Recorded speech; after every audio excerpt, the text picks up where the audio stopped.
and welcome to For Such a Time as This. I am your host, Pastor James Pittman. Want to deal with the issue of social justice. This issue is actually splitting the church down the middle. And you have on one side that wants to be compassionate. Well, both sides want to be compassionate, but one side wants to make it an essential part of the gospel. The other side wants to say, no, the gospel is reconciling man to God.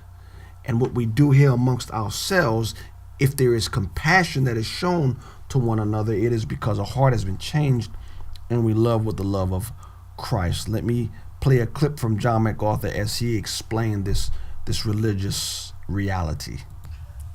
So no one who is a Christian would ever deny anyone who suffers or anyone who has difficulty love and care. That is not the question. The question is somehow that part of the saving gospel? And the answer is what I just said to Dawn. No.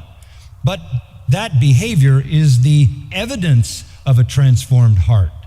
It's not part of it, it's the evidence of it. You can go to the New Testament, you will never find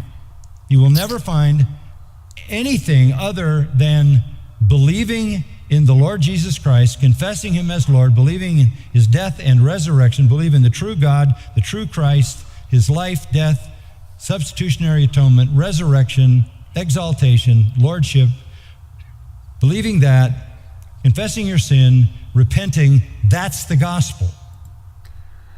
Okay, here's one of the things as I see the whole social justice issue. I think the one side, well-intentioned or not, I can't read someone's heart, well-intentioned or not, they are putting the Christian acts and Christian compassion too high. And that may sound strange, but I think they are. And let me explain. The primary goal of believers is to be witnesses to God, and our primary thrust as Christians is preaching a message that reconciles man to God. When a heart is changed, then a heart is changed from God, and compassion then flows to our fellow man. You can't have reconciliation between man and man without first those two hearts being reconciled to God. Because what you will ultimately do, what that ideology does, what that message preaches, is some sort of utopia that we, the church, should bring about reconciling man to man. Not going to happen. This world is so corrupt and it's so damaged that God is not going to even fix it. He's going to burn it all up. And it's going to go. Bye-bye. What God is going to do is he's going to change hearts, and he's going to bring us out of this sin-filled existence and give us new bodies with a new heaven and a new earth. But at no point does the reconciliation between man and man in our message supersede the reconciliation between God and man. Yes, once man is reconciled with God, then we live as a community, as a people of God. Okay? And then it's possible to reconcile two hearts who are already reconciled to God.